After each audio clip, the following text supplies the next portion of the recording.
Bem-vindos à Livraria da Polis. Eu sou Sofia e hoje mergulhamos nos primórdios da genialidade de Machado de Assis. Vamos ouvir A Mulher de Preto, publicado originalmente em 1870 no livro Contos Fluminenses.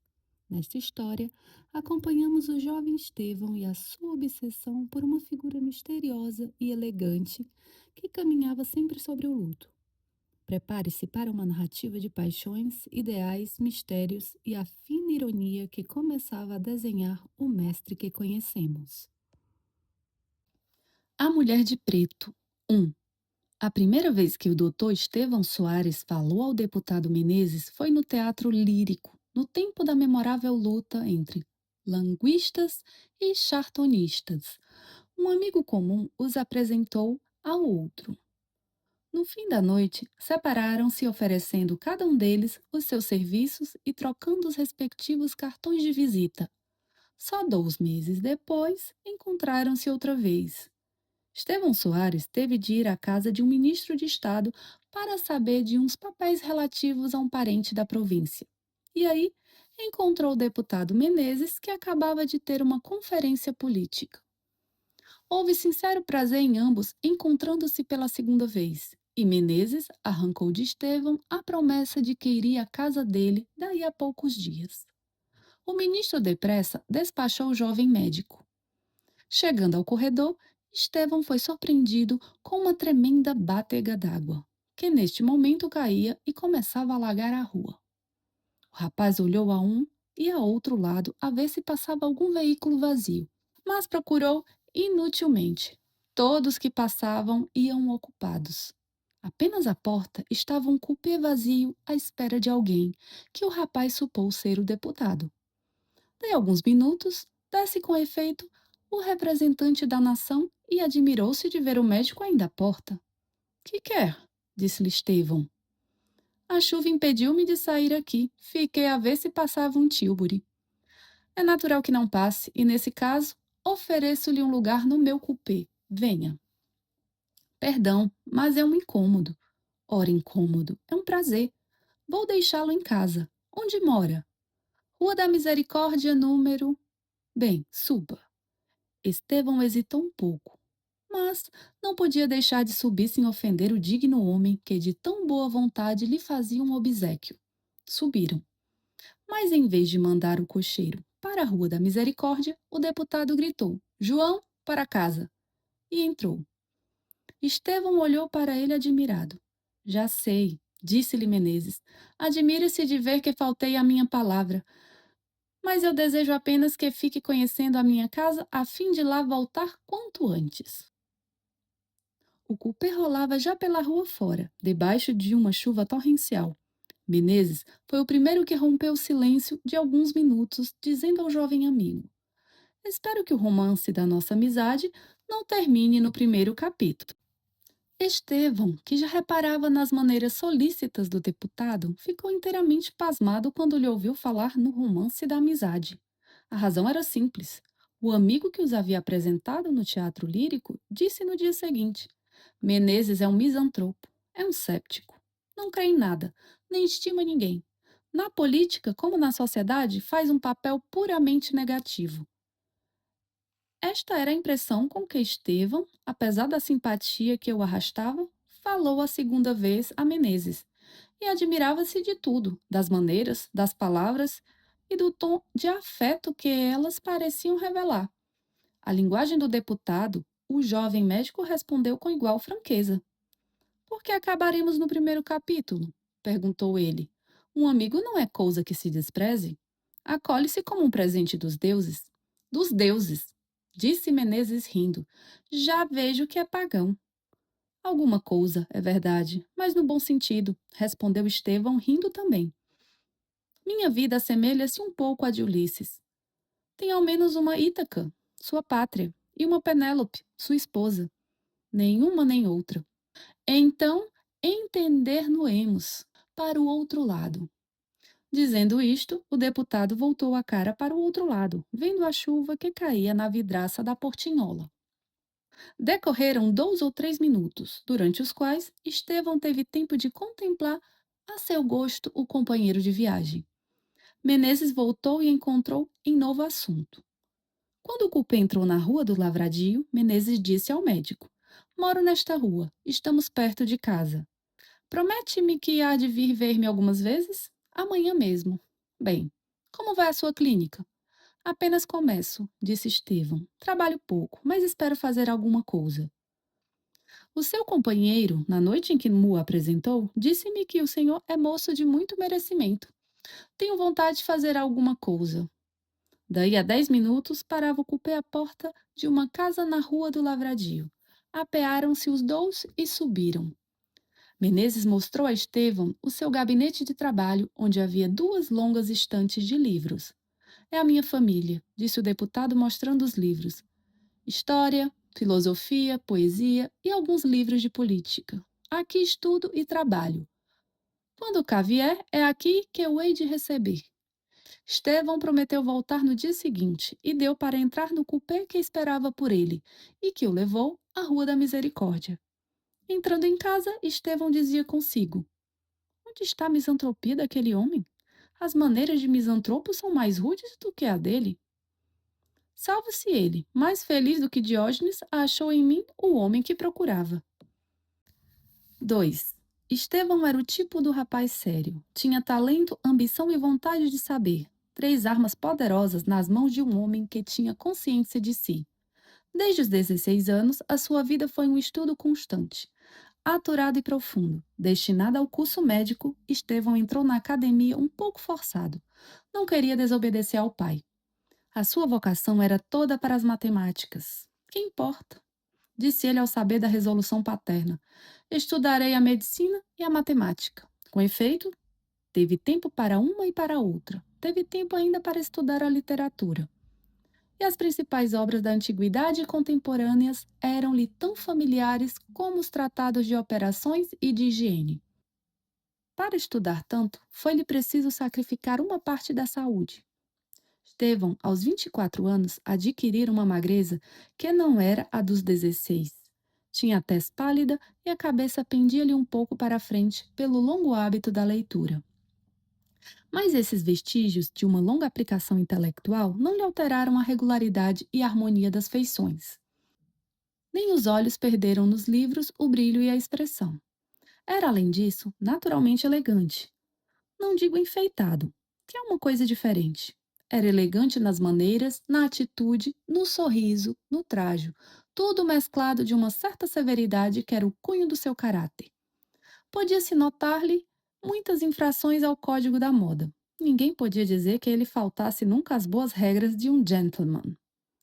Perdera os pais aos 20 anos, mas ficara-lhe bastante juízo para continuar sozinho a viagem do mundo. O estudo serviu-lhe de refúgio e bordão. Não sabia nada do que era o amor. Ocupara-se tanto com a cabeça que esquecera-se de que tinha um coração dentro do peito. Não se infira aqui que Estevão fosse puramente um positivista. Pelo contrário, a alma dele possuía ainda, em toda a plenitude da graça e da força, as duas asas que a natureza lhe dera. Não raras vezes, rompia ela do cárcere da carne para ir correr os espaços do céu, em busca de não sei que ideal mal definido, obscuro, incerto. Quando voltava desses êxtases, Estevão curava-se deles, enterrando-se nos volumes à cata de uma verdade científica. Newton era-lhe o antídoto de Goethe. Além disso, Estevão tinha ideias singulares. Havia um padre amigo dele, rapaz de 30 anos, da escola de Fenelon, que entrava com Telêmaco na ilha de Calipso. Ora, o padre dizia muitas vezes a Estevão que só uma coisa lhe faltava para ser completo: era casar-se.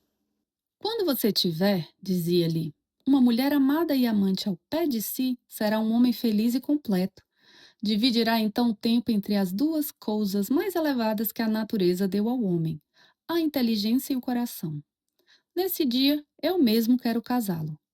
Padre Luís, responde Estevão, faça-me então o serviço completo. Traga-me a mulher e a bênção. O padre sorria-se ao ouvir a resposta do médico, e como o sorriso parecia a Estevão uma nova pergunta, o médico continuava. Se encontrar uma mulher tão completa como eu exijo, afirmo-lhe que me casarei. Dirá que as obras humanas são imperfeitas, e eu não contestarei. Padre Luiz, mas nesse caso, deixe-me caminhar só com as minhas imperfeições. Daqui engendrava-se sempre uma discussão, que se animava e crescia até o ponto em que Estevão concluía por este modo: Padre Luiz, uma menina que deixa as bonecas para ir decorar mecanicamente alguns livros mal escolhidos, que interrompe uma lição para ouvir contar uma cena de namoro, que em matéria de arte só conhece os figurinos parisienses, que deixa as calças para entrar no baile e que antes de suspirar por um homem examina-lhe a correção da gravata e o apertado do botim. Padre Luiz, esta menina pode vir a ser um esplêndido ornamento de salão e até uma fecunda mãe de família, mas nunca será uma mulher. Esta sentença de Estevão tinha um defeito de certas regras absolutas, por isso o padre dizia-lhe sempre: Tem você razão, mas eu não lhe digo que case com a regra. Procure a exceção, que há de encontrar, e leve-a ao altar, onde eu estarei para os unir. Tais eram os sentimentos de Estevão em relação ao amor e à mulher. A natureza dera-lhe em partes esse sentimento, mas em parte adquiriu-os ele nos livros. Exigia a perfeição intelectual e moral de uma Heloísa, e partia da exceção para estabelecer uma regra. Era intolerante para os erros veniais. Não os reconhecia como tais. Não há erro venial, dizia ele, em matéria de costumes e de amor. Contribuíra para esta rigidez de ânimo o espetáculo da própria família de Estevão. Até os 20 anos foi ele testemunha do que era a santidade do amor mantido pela virtude doméstica. Sua mãe, que morrera com 38 anos, amou o marido até os últimos dias e poucos meses lhe sobreviveu. Estevão soube que fora ardente e entusiástico o amor de seus pais. Na estação do noivado, durante a manhã conjugal, conheceu-o assim por tradição.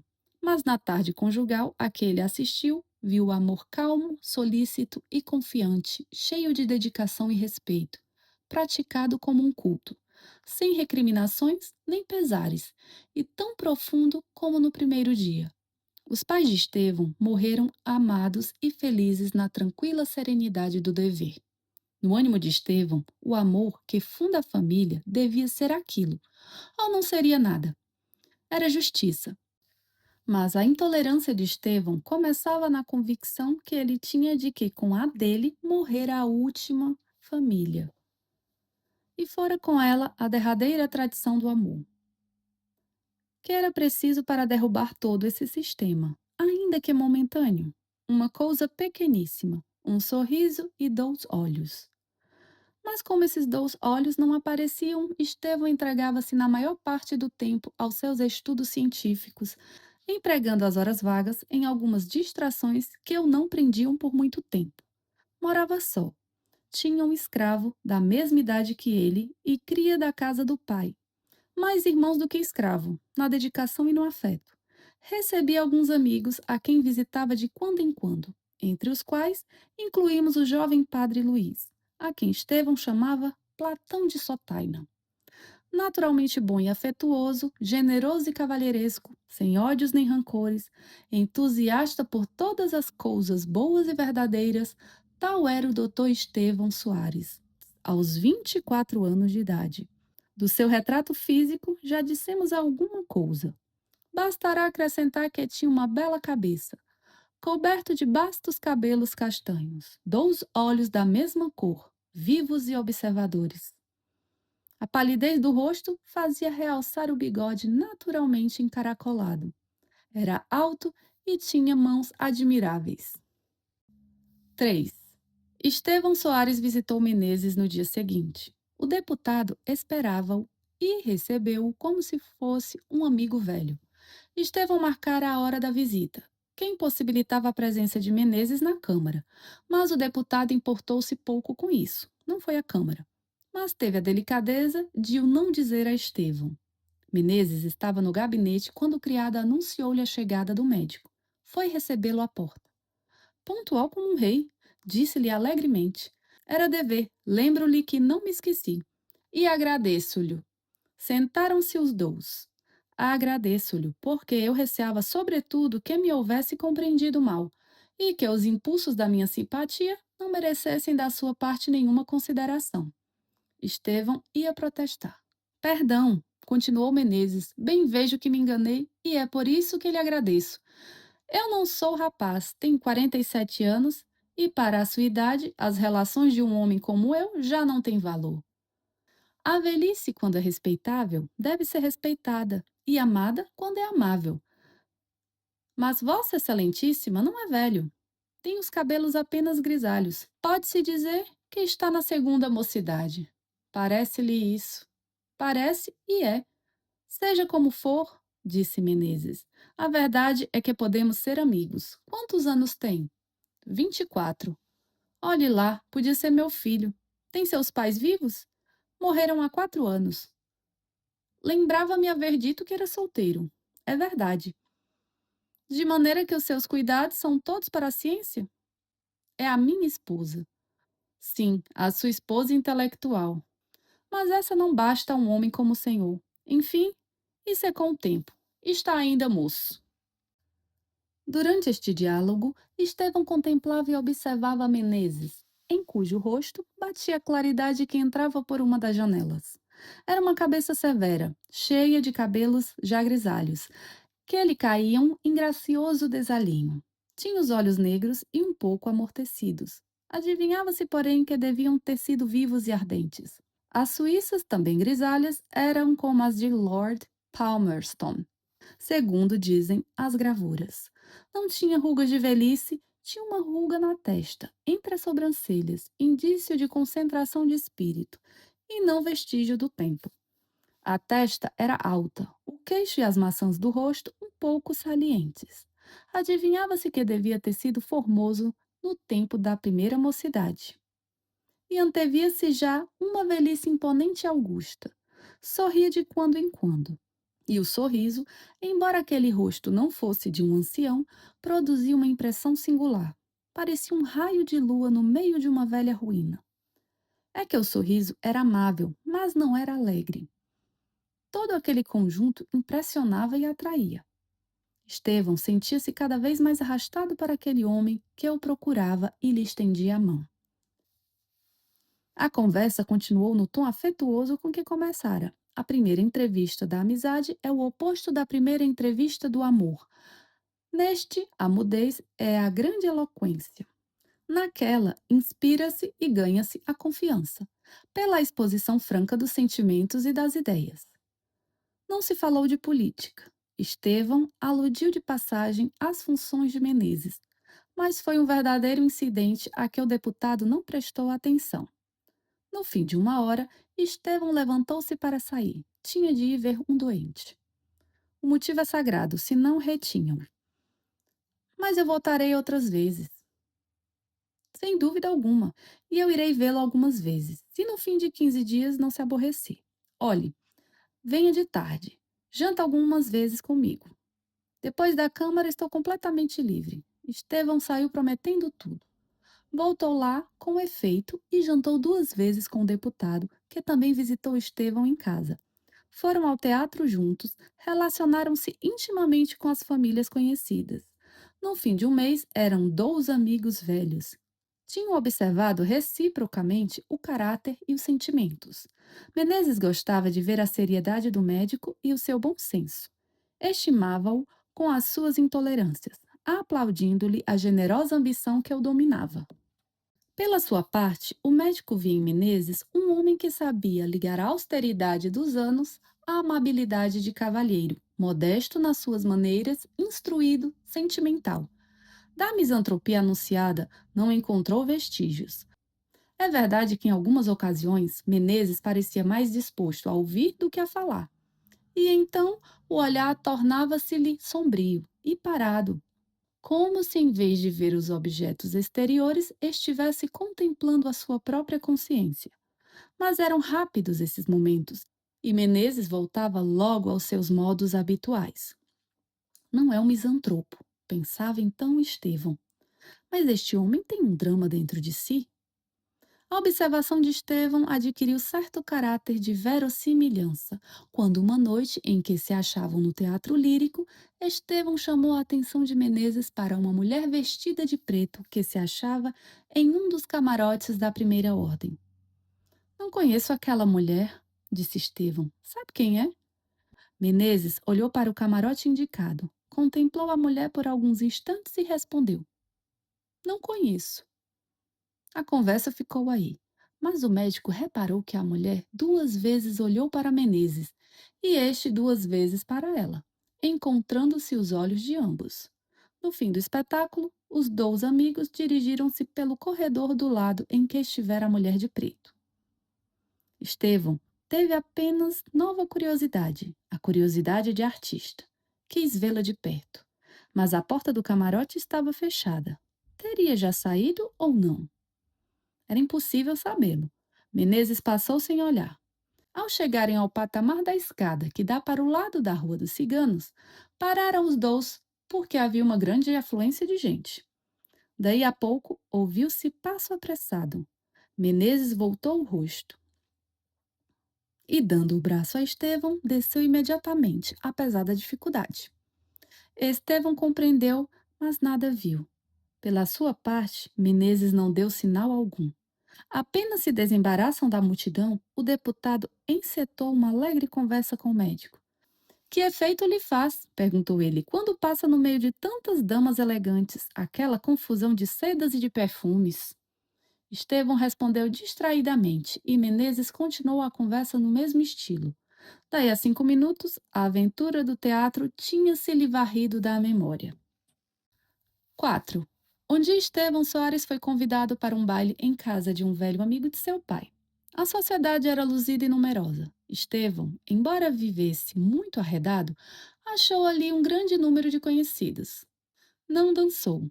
Viu, conversou, riu um pouco e saiu. Mas ao entrar levava o coração livre. Ao sair, trouxe nele uma flecha para falar a linguagem dos poetas da Arcádia. Era a flecha do amor.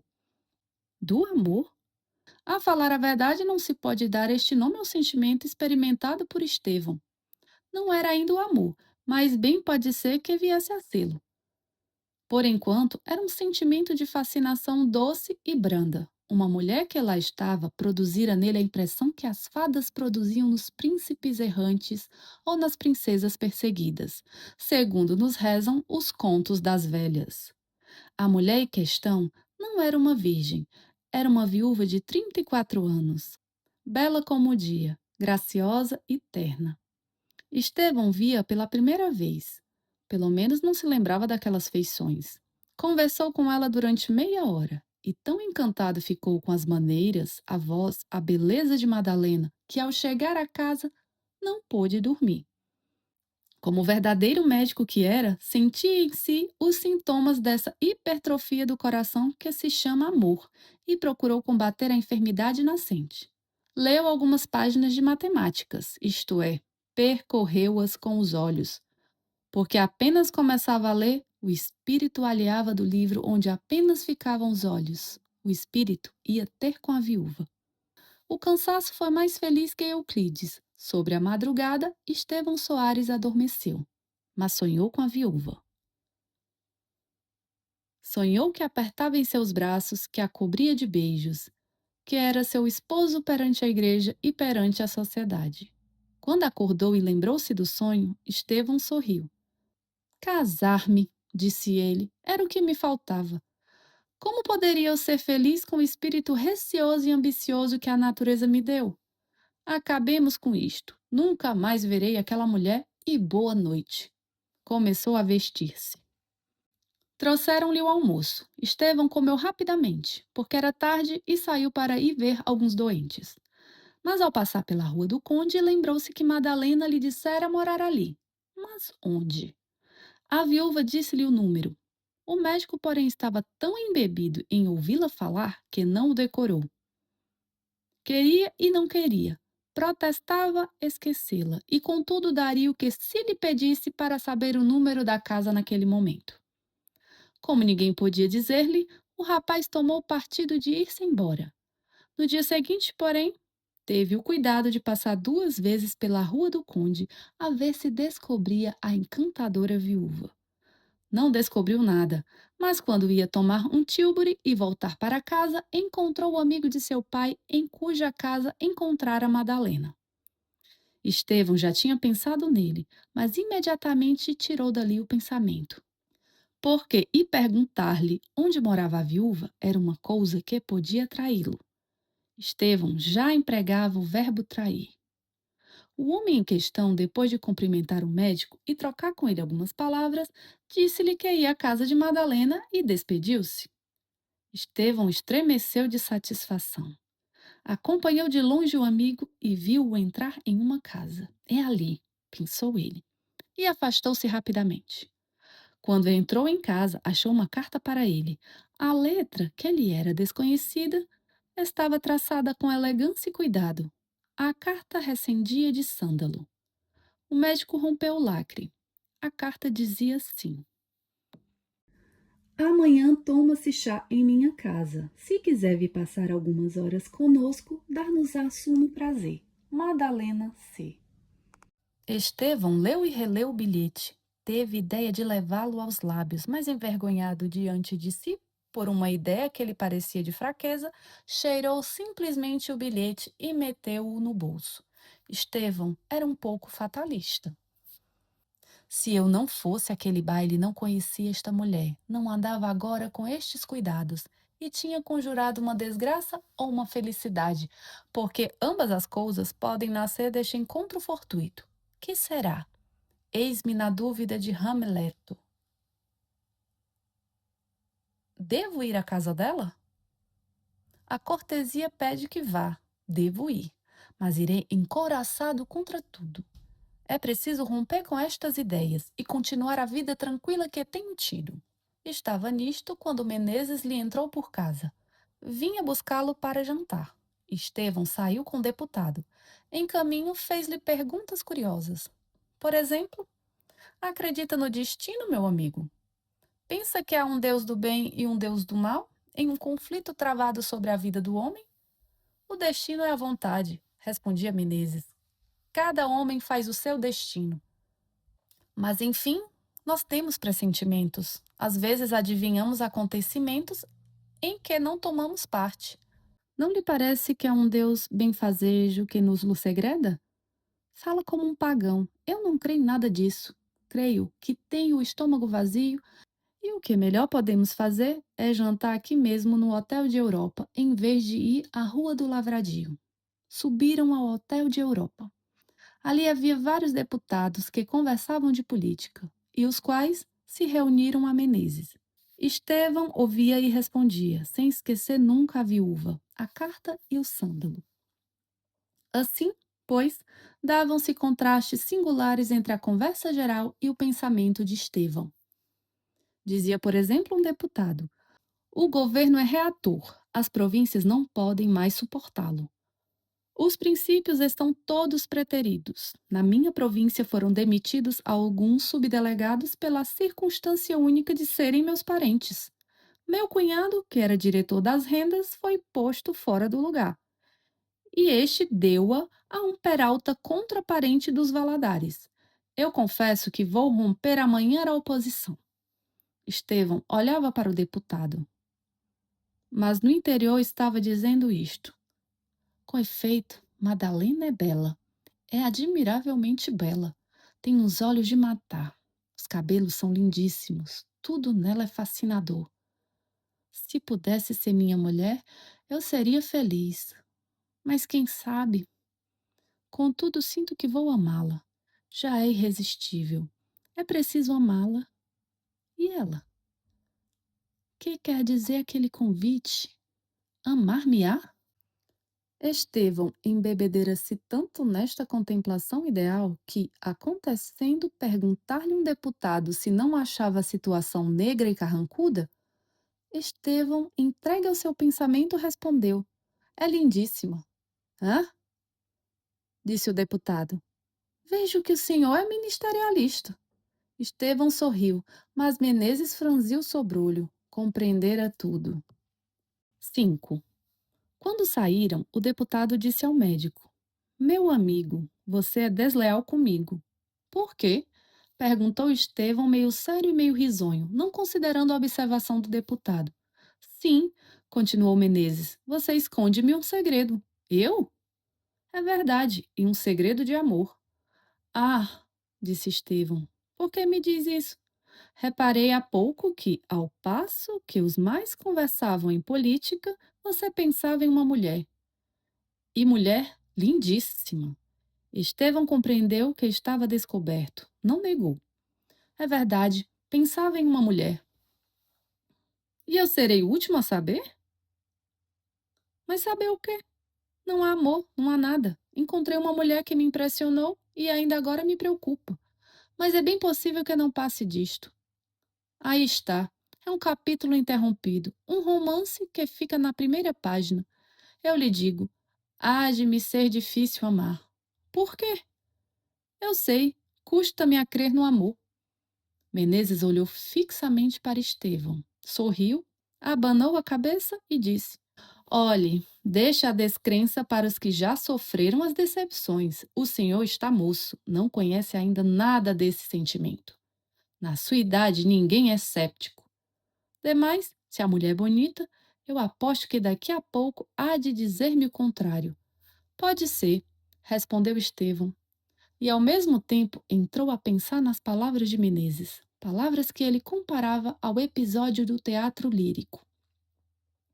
Entretanto, Estevão foi ao convite de Madalena. Preparou-se e perfumou-se como se fosse falar a uma noiva. Que sairia daquele encontro? Viria de lá livre ou cativo? Já seria amado? Estevão não deixou de pensá-lo. Estevão não deixou de pensá-lo. Aquele convite parecia-lhe uma prova irrecusável. O médico, entrando no tílburi, começou a formar vários castelos no ar. Enfim, chegou à casa.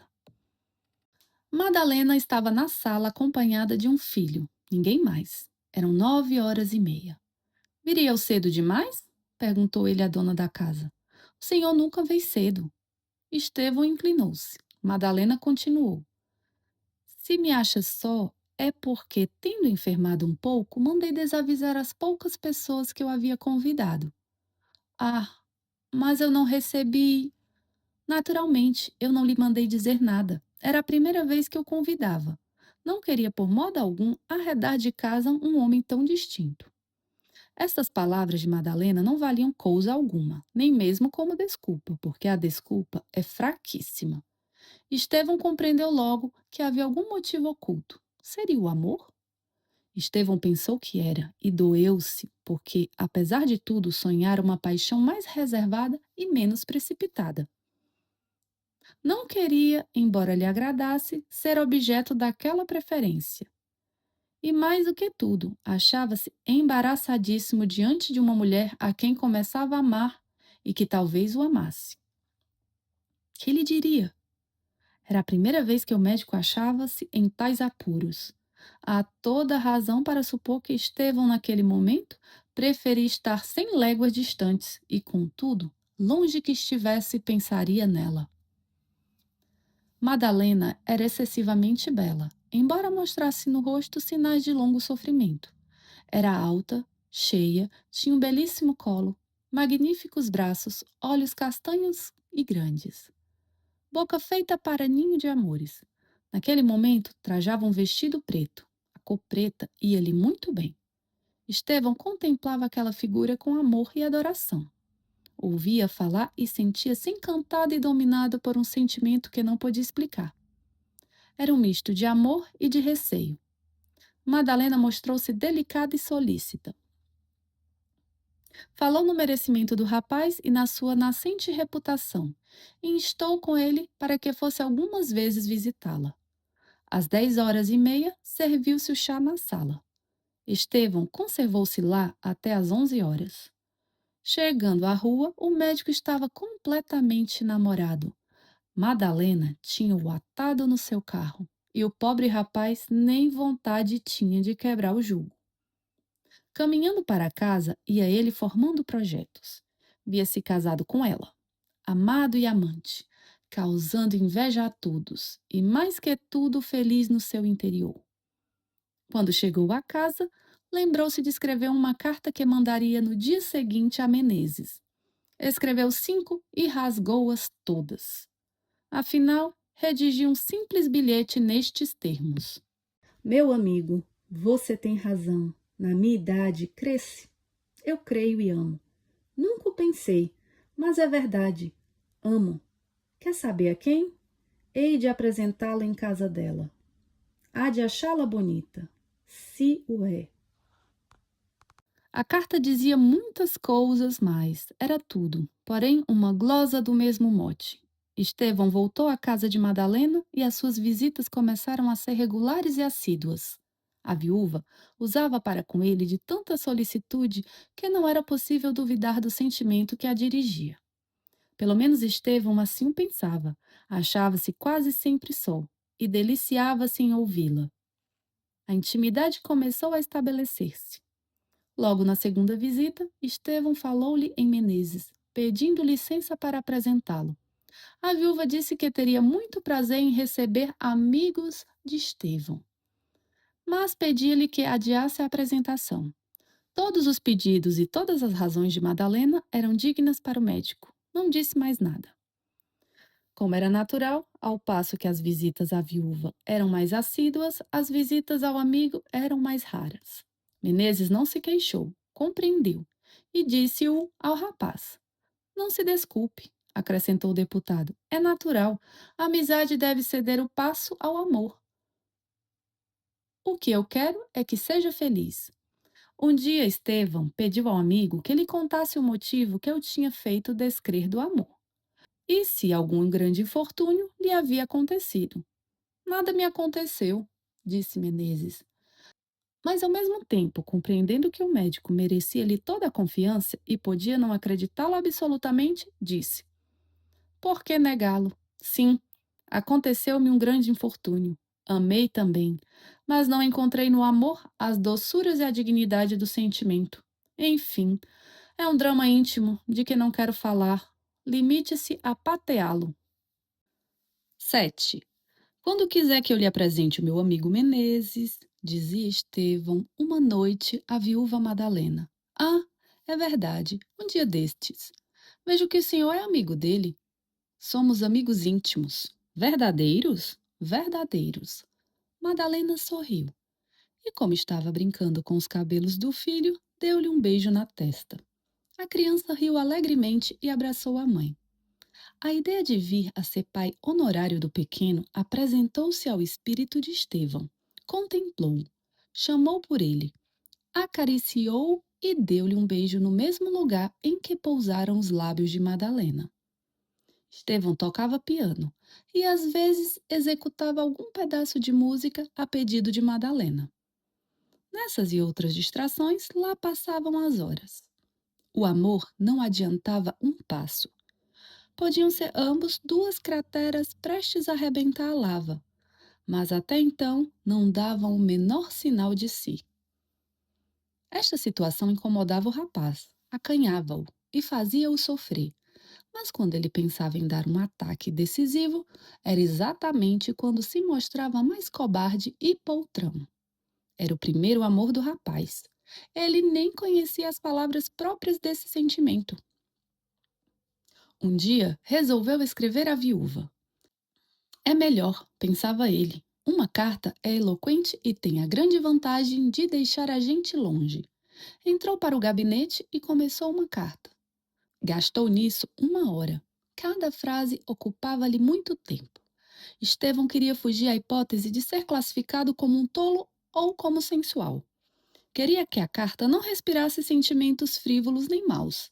Queria revelar-se puro como era. Mas de que não dependem às vezes os acontecimentos, Estevão estava relendo e emendando a carta quando lhe entrou por casa um rapazola que tinha intimidade com ele.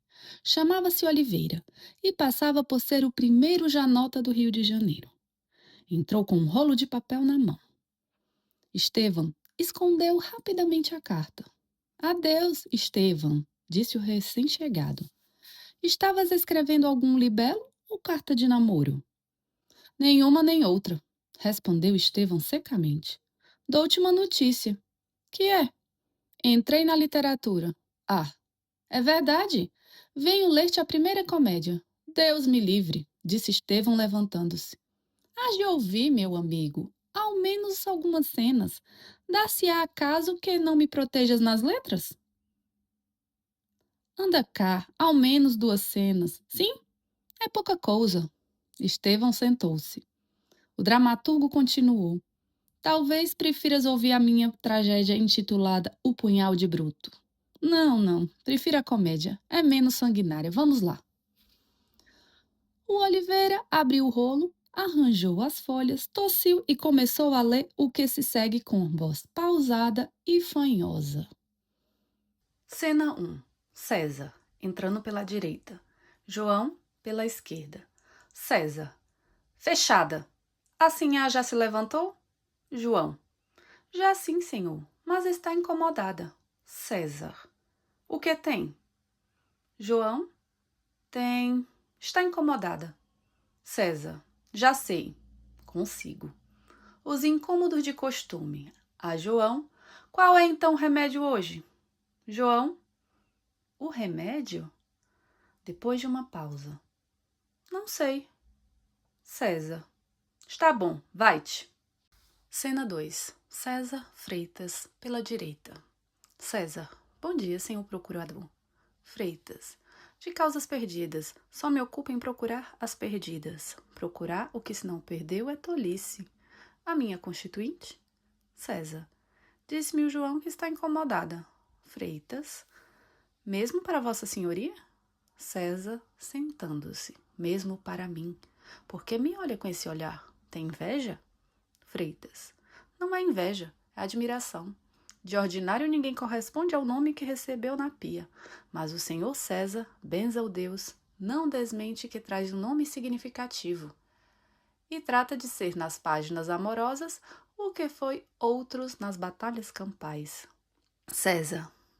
Pois também os procuradores dizem coisas destas? Freitas. De vez em quando. Indo sentar-se. Vossa Senhoria admira-se? César, tirando charutos. Como não é de costume... Quer um charuto? Freitas. Obrigada, eu tomo rapé. Tira a boceta. Quer uma pitada? César. Obrigado. Freitas, sentando-se. Pois a causa da minha constituinte vai às 1000 maravilhas. A parte contrária requereu assinação de 10 dias, mas eu vou... César. Está bom, senhor Freitas. Eu dispenso o resto. Ou então, não me fale linguagem do fórum. Em resumo, ela vence? Freitas. Está claro, tratando provar que... César. Vence. É quanto basta. Freitas. Pudera não vencer. Pois se eu ando nisto... César. Tanto melhor. Freitas. Ainda não me lembro de ter perdido uma só causa. Isto é, já perdi uma. Mas é porque nas vésperas de ganhar, disse-lhe o constituinte que desejava perdê-la. Dito e feito. Provei o contrário do que já tinha provado e perdi. Ou antes, ganhei, porque perder assim é ganhar. César. É a fênix dos procuradores. Freitas, modestamente, são seus bons olhos. César, mas a consciência. Freitas, que é a consciência? César, a consciência, a sua consciência. Freitas, a minha consciência? Ah, essa também ganha. César, levantando-se. Ah, também?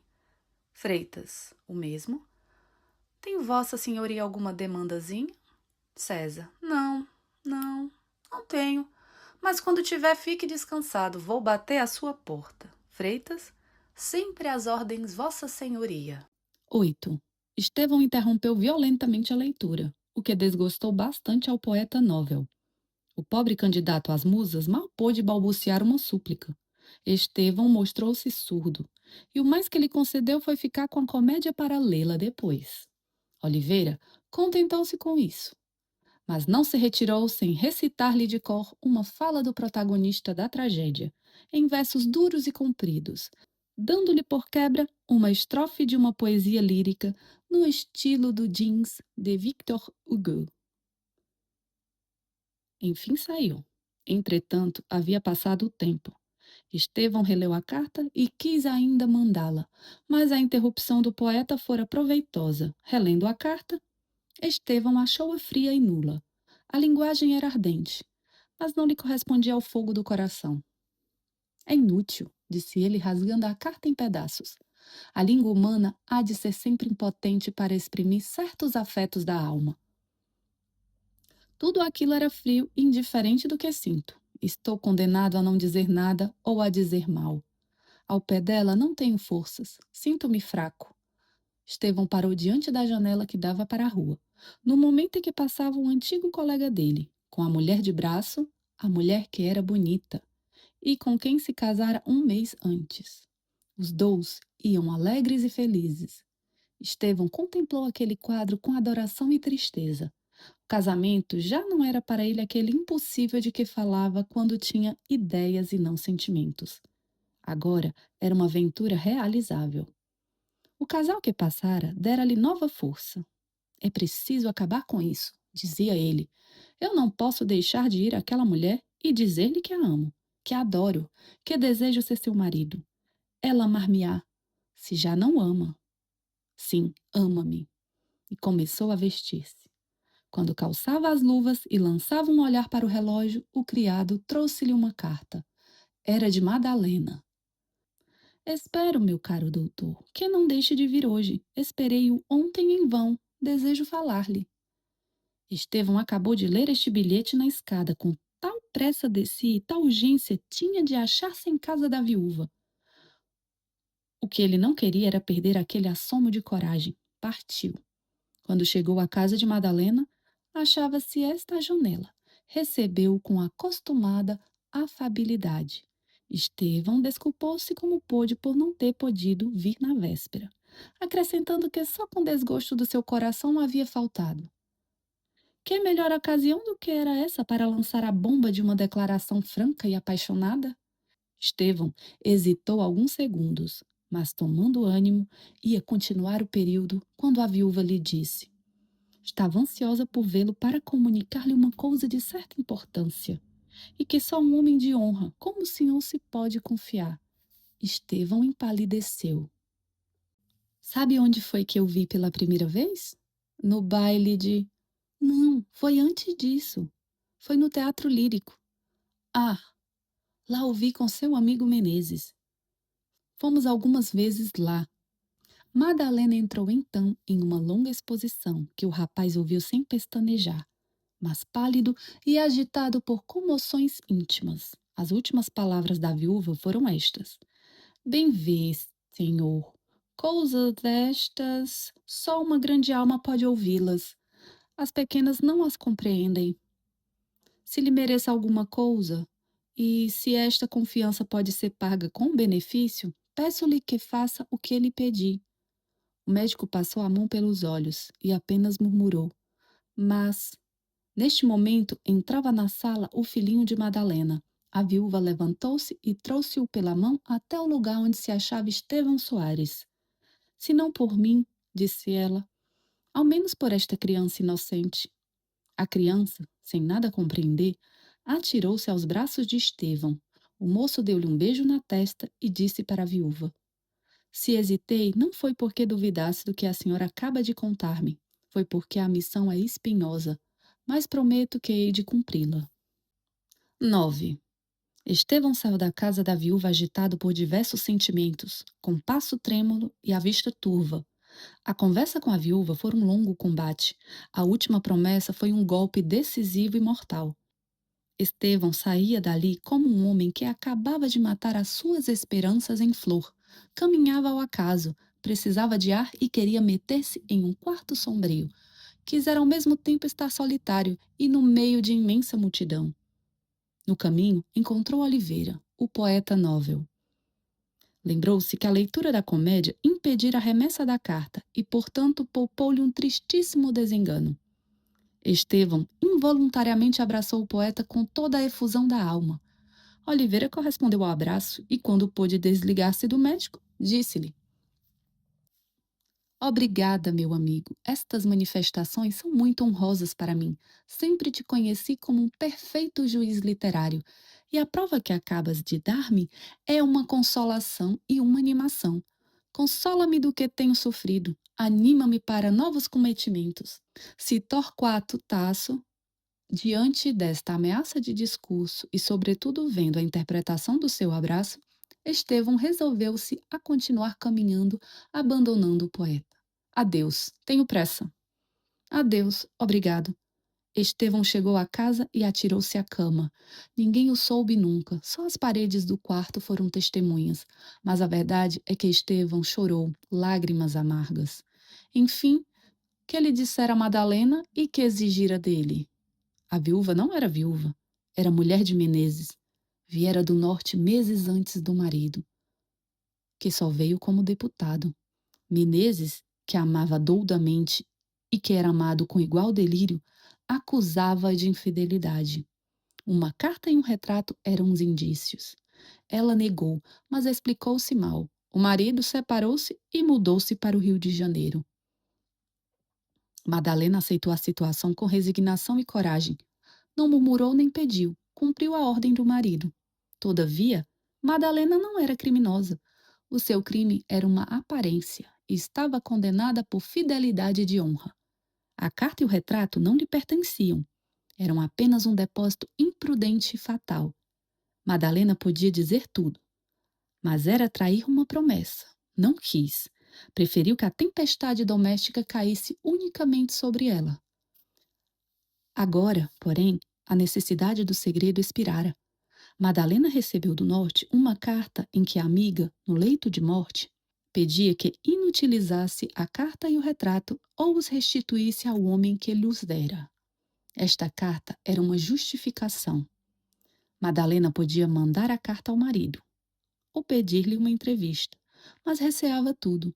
Sabia que seria inútil porque Menezes era extremamente severo. Vira o médico uma noite no teatro em companhia de seu marido. Indagara e soube que eram amigos. Pediu-lhe, pois, que fosse mediador entre os dois e que reconstruísse uma família. Não era, pois, somente o amor de Estevão que sofria, era também o seu amor próprio.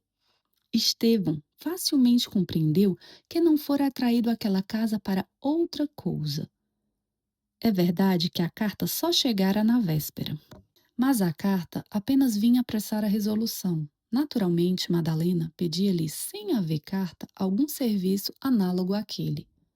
Se se tratasse de qualquer outro homem, Estevão recusaria o serviço que lhe pedia a viúva.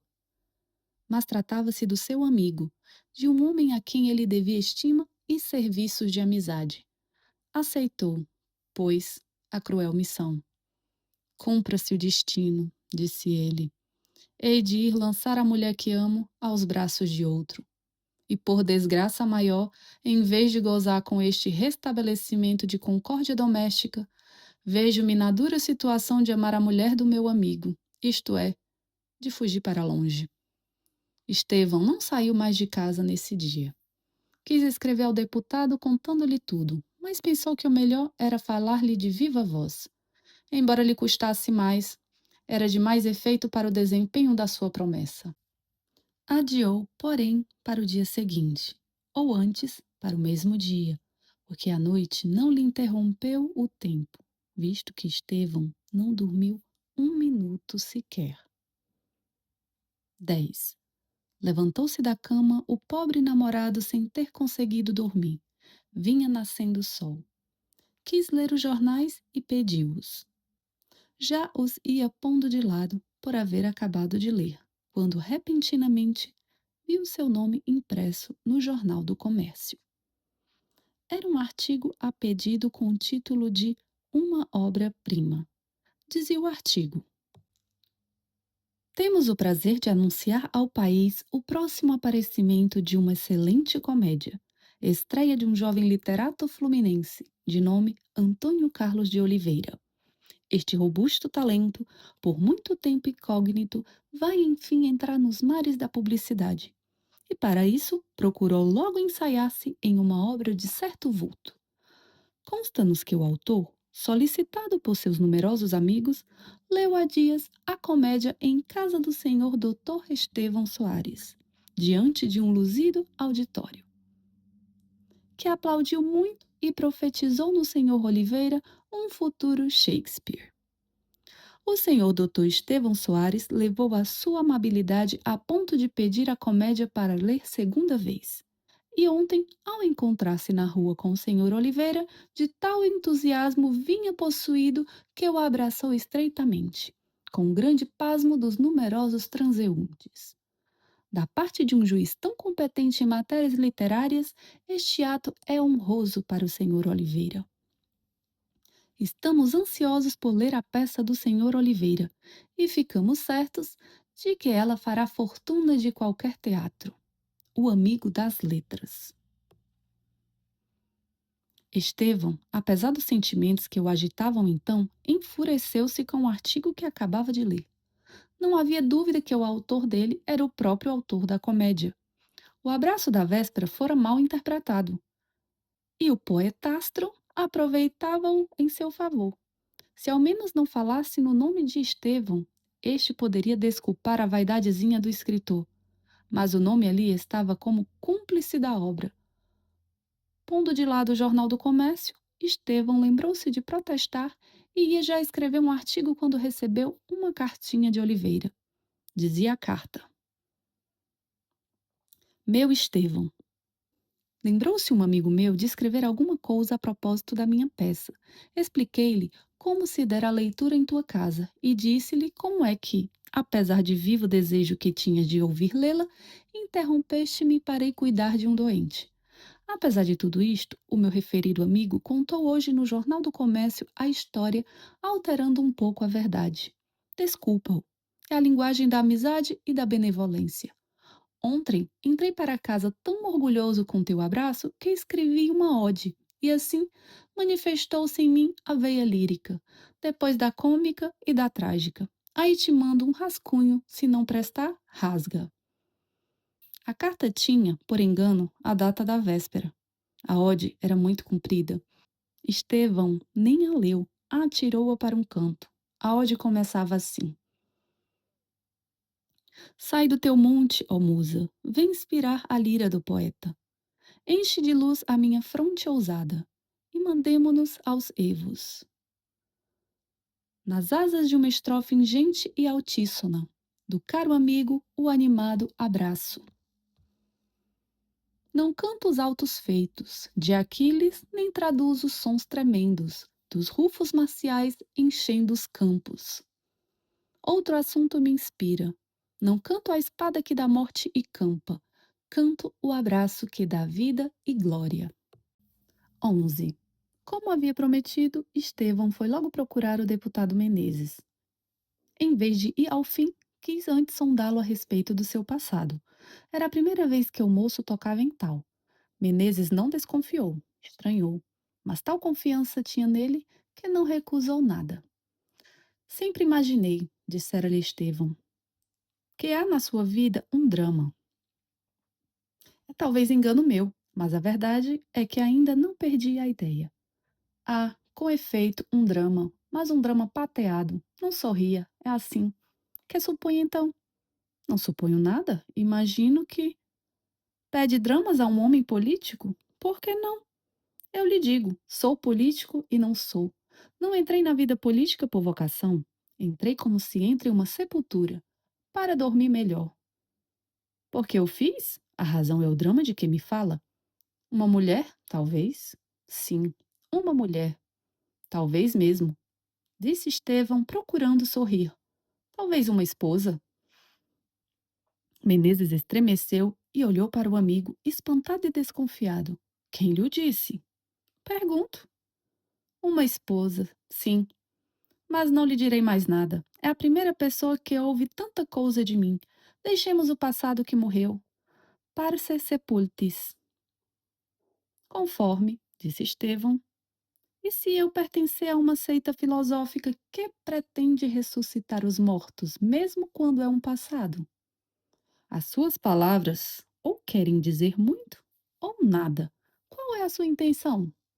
A minha intenção não é ressuscitar o passado unicamente, é repará-lo, é restaurá-lo em todo o seu esplendor, com toda a legitimidade do seu direito. O meu fim é dizer-lhe, meu caro amigo, que a mulher condenada é uma mulher inocente. Ouvindo estas palavras, Menezes deu um pequeno grito. Depois, levantou-se com rapidez, pediu a Estevão que lhe dissesse o que sabia e como sabia. Estevão referiu tudo.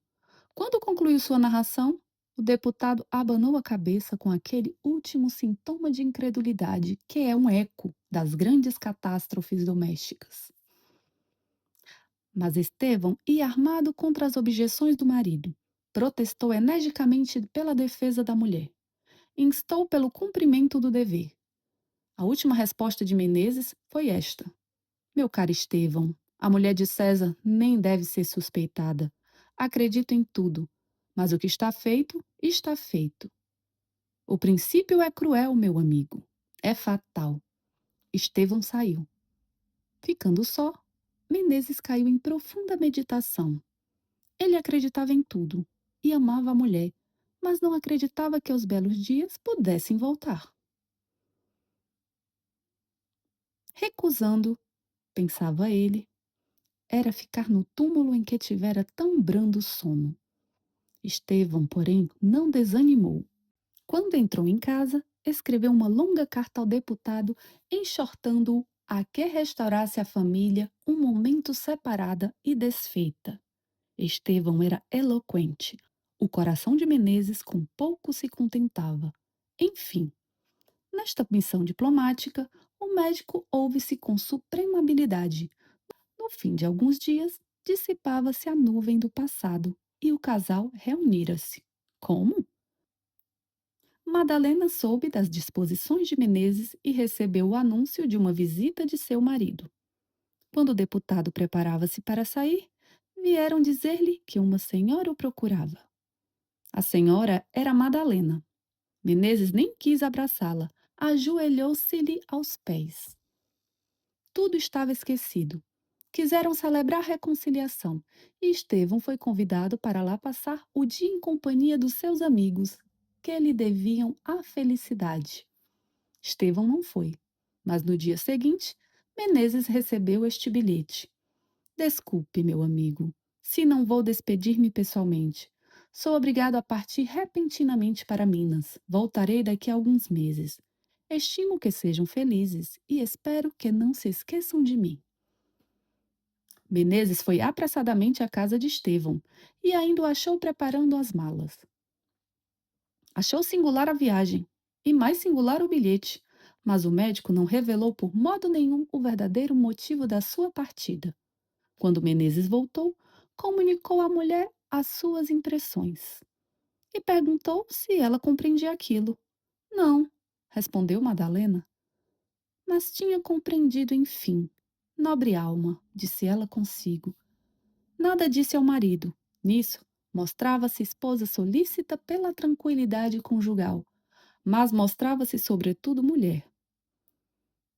Menezes não foi à Câmara durante muitos dias e, no primeiro paquete, seguiu para o norte. A ausência transtornou algumas votações e a sua partida logrou muitos cálculos. Mas o homem tem o direito de procurar a sua felicidade, e a felicidade de Menezes era independente da política. Jornal das Famílias, abril-maio de 1868. Acabamos de ouvir A Mulher de Preto. Machado aqui nos mostra como o idealismo juvenil pode ser confrontado pela realidade social e pelos mistérios do coração humano. E eu deixo aqui um questionamento para vocês. Até que ponto Estevão estava apaixonado pela mulher real? Deixe a sua opinião nos comentários. Eu sou Sofia e obrigado por estar na Livraria da Polis. Até o próximo encontro.